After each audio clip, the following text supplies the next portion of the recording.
बोली है। इस वीडियो को आखिर तक सुने तो इंशाअल्लाह आपका ईमान ताजा हो जाएगा। मुसलमान नहीं होता तो ये दलित आदिवासी पिछड़े जिंदा नहीं रह पाते। सज्जनों, नोट कर लेना, जिस गांव में मुसलमान है, नोट कर लेना, जिस गांव में मुसलमान है वह दलित आदिवासी पिछड़े सुरक्षित है, और जिस गांव में मुसलमान नहीं है, एक दानी हिंदू का है, वह दलितों पर सबसे ज्यादा अत्याचार होते हैं, आदिवासी और पिछड़ों पर अत्याचार होते हैं। मैं नहीं कह रहा हूं, इसकी सीबीआई जांच करवा लीजिए, और अगर मैं गलत बोल रहा हूं, सत्यानंद महाराज को चौराहे पर सबसे पहले फांसी दीजिए। अगर मैं गलत बोल रहा हूं तो भारत का इतिहास उठा के देख लीजिए। अरे मुसलमान इस देश में आया, इस देश के नंगे भूखे गरीब लोगों को जिसकी छांव से बढ़ाते थे, राजा महाराजाओं ने उसको गले लगाया। इस देश में जो माहौल बनाया जा रहा है कि मुसलमान जब तक नहीं मिटेगा तब तक देश का भला नहीं होगा, ऐसी मानसिकता बनाई जा रही है, और विशेषकर हमारे दलित भाइयों का। सज्जनों, जो लोग संविधान का विरोध करते हैं, आरक्षण का विरोध करते हैं, क्यों करते हैं? क्योंकि इस देश के दलित और आदिवासी पिछड़ों के गले में हंडी और कमर में झाड़ू लगाने की प्लान चल रही है। सल्लल्लाहु अलैहि वसल्लम ने अपने बयान में फरमाया था कि मां की गोद से लेकर कब्र तक इल्म हासिल करो, और इल्म हासिल करने के लिए चीन जाना पड़े तो चीन चले जाओ। अरे मेरे भाइयों, ऐसी सुन्नत और ऐसी सीरत मेरे हुजूर पाक सल्लल्लाहु अलैहि वसल्लम की ऐसी हदीस है। अपनी कौम में लीडर पैदा करो, ज्ञानी पैदा करो, विद्वान पैदा करो, पूरी दुनिया का इल्म हासिल करो, राजनीति का, धर्म का, दर्शन का, मनोविज्ञान का, सारी दुनिया की किताबें पढ़ो, और जब आपके पास इल्म होगा तो इल्म की ताकत से जालिम डरता है। इसलिए सज्जनों, इल्म हासिल करो। एक बाबा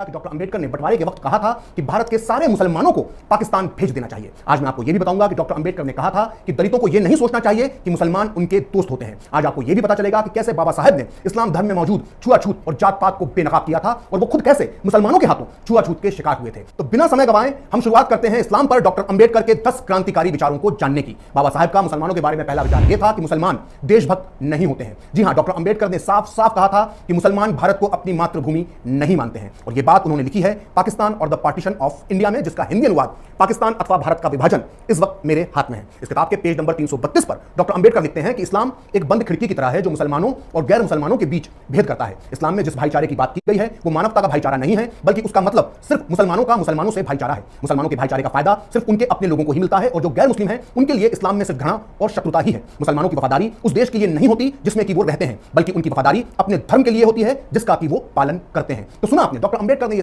अपने मुसलमानों को पाकिस्तान भेज देना चाहिए। दरअसल जब पाकिस्तान की मांग उठी थी तो बाबा साहब का मानना था टर्की और ग्रीस के बीच हुए एक ग्रीस चले गए थे। अंबेडकर ने इसी को आधार बनाकर अपनी किताब के पेज नंबर 123 पर लिखा है कि जनसंख्या के तबादले का मजाक उड़ाने वालों को इन देशों यानी टर्की और ग्रीस की अल्पसंख्यकों की समस्या का अध्ययन करना चाहिए, ताकि वो जान पाए कि अल्पसंख्यकों से जुड़ी समस्या का एकमात्र हल जनसंख्या की अदला बदली ही है। सांप्रदायिक शांति स्थापित करने का टिकाऊ तरीका यदि ग्रीस, टर्की और बुल्गारिया जैसे सीमित साधनों वाले छोटे छोटे देश भी ये काम पूरा कर चुके हैं तो ये मानने का कोई कारण नहीं है कि हिंदुस्तानी ऐसा नहीं कर सकते। यानी डॉक्टर अंबेडकर का ये मान अंबेडकर ने अपनी बात रखी थी, इस्लाम होगी। अंबेडकर की सोच का सबूत है मुसलमान भारत में रहेंगे तो यहां कभी सांप्रदायिक शांति नहीं होगी। अंबेडकर की सोच का सबूत है उनकी ये किताब। इसके पेज नंबर 125 पर वो लिखते हैं कि ये बात स्वीकार कर लेना चाहिए कि पाकिस्तान बनने के बाद भी हिंदुस्तान सांप्रदायिक समस्या से मुक्त नहीं हो पाएगा। सीमाओं को बांट देने से पाकिस्तान तो एक मुस्लिम देश बन जाएगा, लेकिन हिंदुस्तान एक मिलीजुली आबादी का ही देश बना रहेगा। मुसलमान पूरे हिंदुस्तान में बिखरे हुए हैं, इसलिए यहां किसी भी तरह की सीमाएं बनाने से हिंदुस्तान एक ही धर्म का देश नहीं बन पाएगा। हिंदुस्तान को एक ही धर्म का देश बनाने का एकमात्र तरीका यही है कि जनसंख्या की अदला बदली की जाए। जब तक ऐसा नहीं किया जाएगा हिंदुस्तान में बहुसंख्यक यानी हिंदू और अल्पसंख्यक यानी मुस्लिमों के बीच समस्या बनी रहेगी। अब मैं आपको इस्लाम भारत को दारुल हर्ब मानते हैं, यानी जरूरत होती है बनाने के लिए भारत चाहे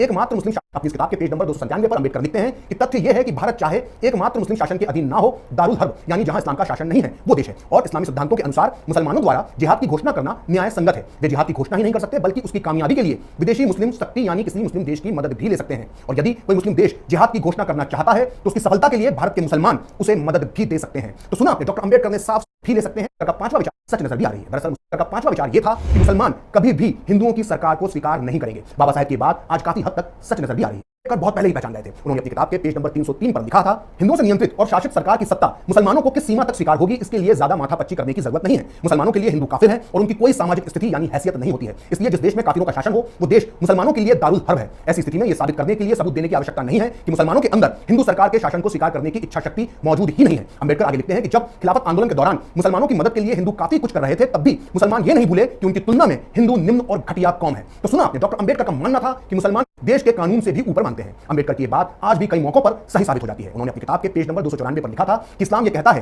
कि अगर किसी गैर मुस्लिम देश में मुसलमानों के कानून यानी शरिया और उस देश के कानून के बीच विवाद पैदा हो जाए तो इस्लामिक कानून को ऊपर यानी सही माना जाए। इस तरह मुसलमानों के लिए यह सही माना जाएगा कि वो मुस्लिम कानून का पालन करें और उस देश के कानून को ना माने जिसमें कि वो रहते हैं। अगर आपको लगता है कि डॉक्टर अंबेडकर ने सिर्फ हिंदू वर्ण व्यवस्था, छुआछूत और जाति के अंदर मौजूद जाति व्यवस्था की कैसे उन्हें और कैसे बड़ौदा में डॉक्टर अंबेडकर के साथ खुद उनके साथ मुसलमानों ने छुआछूत का व्यवहार किया था, ये बात मैं नहीं कह रहा बल्कि ये बात खुद डॉक्टर अंबेडकर ने अपनी लघु किताब वेटिंग फॉर ए वीजा में लिखी है। इस किताब को बाकायदा अमेरिका की कोलंबिया यूनिवर्सिटी में कोर्स में पढ़ाया जाता है। अंबेडकर ने इस किताब के चौथे अध्याय में 1934 में अपनी दौलताबाद यात्रा का जिक्र करते हुए लिखा है कि वो रमजान का महीना था। हमने दौलताबाद किले के बाहर बने तालाब में हाथ मुंह धोई थे कि बूढ़ा मुसलमान चिल्लाते हुए बोला कि तुम अछूतों ने इस तालाब के पानी को गंदा कर दिया। थोड़ी देर में कई मुसलमान जमा हो गए और हमें गालियां देने लगे कि तुम अछूतों का दिमाग खराब हो गया है, तुम्हारी औकात क्या है, तुम्हें सबक सिखाने की जरूरत है। हमने समझाने की कोशिश की लेकिन मुसलमान हमारी बात सुनने को तैयार नहीं थे। वो हमें इतनी गंदी गंदी गालियां दे रहे थे कि हम भी बर्दाश्त नहीं कर पा रहे थे। वहां दंगे जैसे हालात बन गए थे और हत्या भी हो सकती थी। तब मेरा धैर्य खत्म हो गया। मैंने थोड़ा गुस्से में पूछा कि क्या तुमको तुम्हारा धर्म यही सिखाता है? क्या तुम ऐसे किसी अछूत को पानी लेने से रोकोगे जो मुसलमान बन जाए?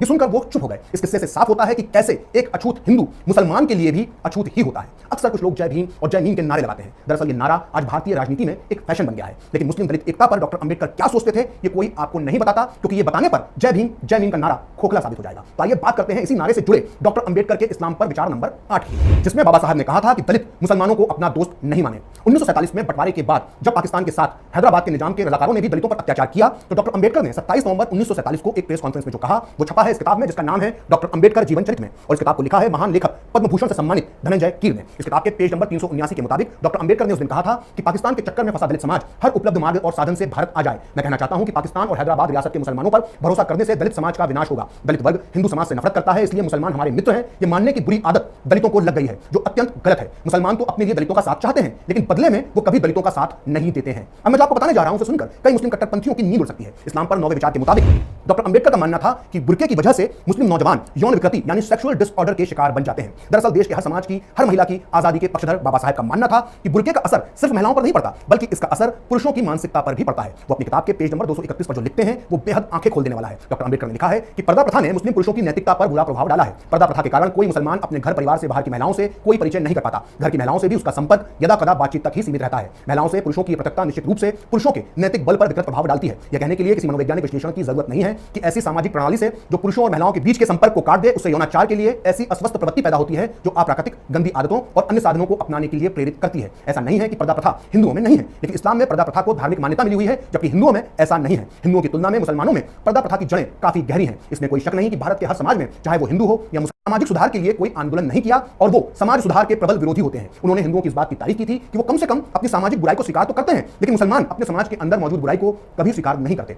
उन्होंने अपनी किताब के पेज नंबर 233 और 234 पर लिखा है कि मुसलमानों ने समाज में मौजूद बुराइयों के खिलाफ कभी कोई आंदोलन नहीं किया। हिंदुओं में भी सामाजिक बुराइयां मौजूद हैं लेकिन अच्छी बात यह है कि वो अपनी इस गलती को मानते हैं और उसके खिलाफ आंदोलन भी चला रहे हैं। लेकिन मुसलमान तो ये मानते ही नहीं है कि उनके समाज में कोई बुराई है। दरअसल मुसलमान समाज सुधार के प्रबल विरोधी हैं। मुसलमानों को यह सिखाया जाता है कि इस्लाम के अलावा कहीं सुरक्षा नहीं है और इस्लामी कानून से सच्चा कोई दूसरा कानून नहीं है। इसी वजह से मुसलमान खुद के अलावा कुछ और सोच पाने के काबिल नहीं बचे हैं। उन्हें इस्लामी विचार के अलावा कोई और विचार पसंद ही नहीं आता है। मुसलमानों के जहन में गहराई से बैठा हुआ है कि सिर्फ वो ही सच्चे हैं और सिर्फ वो ही विद्वान हैं। तो ये था डॉक्टर अंबेडकर का इस्लाम और मुसलमानों के बारे में 10वां विचार। वैसे तो बाबा साहब ने इस विषय पर इतना कुछ कहा है कि उसे एक वीडियो में समेट पाना बेहद मुश्किल है, लेकिन फिर भी मैंने आज आपको डॉक्टर अंबेडकर के 10 विचार इसलिए बताए हैं क्योंकि इस देश के लिबरल, वामियों और जिहादी सोच के लोगों ने डॉक्टर अंबेडकर के विचारों का अपहरण कर लिया है। या आप यूं भी कह सकते हैं कि इन लोगों ने डॉक्टर अंबेडकर के विचारों को कैद कर लिया है। डॉक्टर अंबेडकर के विचारों को अपनी बकौती मानने वाले ये तथाकथित बुद्धिजीवी दरअसल एक तरह के पूर्वाग्रह से ग्रसित हैं कि जानबूझकर डॉक्टर अंबेडकर को एक वर्ग विशेष का नेता और एक वर्ग विशेष का दुश्मन बनाकर ही पेश करना चाहते हैं। लेकिन अब